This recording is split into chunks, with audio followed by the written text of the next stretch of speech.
जीवन हमें एक मौका देता है, इसलिए जब भी सही कॉलेज चुनने का समय आए तो सिर्फ मंगलायतन यूनिवर्सिटी आपके बेहतरीन भविष्य और सर्वांगीण विकास के। एयर इंडिया की फ्लाइट 12 जून को अहमदाबाद में क्रैश हो गई थी। ये फ्लाइट टेक ऑफ के तुरंत बाद ही क्रैश हो गई थी। इसके बाद जांच कर्मियों को विमान का ब्लैक बॉक्स मिला था। इस ब्लैक बॉक्स की लगातार जांच की जा रही थी। इस हादसे की जांच कर रही एयरक्राफ्ट एक्सीडेंट इन्वेस्टिगेशन ब्यूरो यानी कि AAIB को अब एक बड़ी सफलता मिली है। सरकार ने गुरुवार को बताया है कि विमान के ब्लैक बॉक्स से कॉकपिट वॉइस रिकॉर्डर यानी कि CVR और फ्लाइट डेटा रिकॉर्डर यानी कि FDR को सुरक्षित निकाल लिया गया है। उनका डेटा भी डाउनलोड कर लिया गया है और अब इनका विश्लेषण शुरू कर दिया गया है। ये दोनों ही रिकॉर्डर विमान हादसे की जांच में सबसे अहम भूमिका निभाते हैं। ब्लैक बॉक्स को 24 जून को अहमदाबाद से दिल्ली लाया गया था। PIB ने एक रिपोर्ट शेयर की है।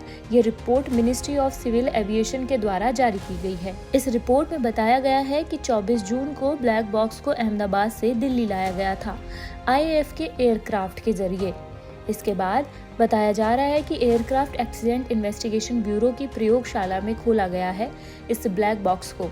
इसके बाद क्रैश प्रोटेक्शन मॉड्यूल यानी कि CPM को सुरक्षित रूप से निकाल लिया गया है। इसकी मेमोरी को भी सफलतापूर्वक एक्सेस कर डेटा डाउनलोड कर लिया गया है।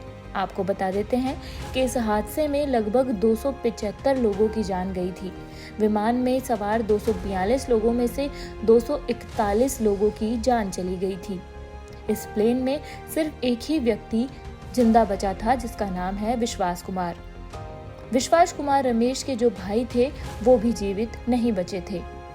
आपको बता देते हैं कि CVR क्या है। कॉकपिट वॉइस रिकॉर्डर होता है। इसमें पायलटों की बातचीत और कॉकपिट की आवाज रिकॉर्ड होती है, जिससे यह पता चलता है कि हादसे से ठीक पहले क्या स्थिति थी। FDR की अगर बात करें तो FDR फ्लाइट डेटा रिकॉर्डर होता है। ये विमान की गति, ऊंचाई, इंजन की स्थिति, दिशा और अन्य तकनीकी सूचनाएं रिकॉर्ड करता है। इस जांच का मकसद ये है कि CVR और FDR से प्राप्त सूचनाओं के आधार पर हादसे से पहले की पूरी घटनाक्रम जो हुई है उसे दोबारा समझने की कोशिश की जा रही है। इस जांच से यह पता लगाया जाएगा कि कहीं तकनीकी खराबी या पायलट की गलती या कोई बाहरी कारण की वजह से तो हादसा नहीं हुआ था। इसका उद्देश्य हवाई सुरक्षा को और मजबूत बनाना और भविष्य में इस तरह की घटनाओं को रोकना है।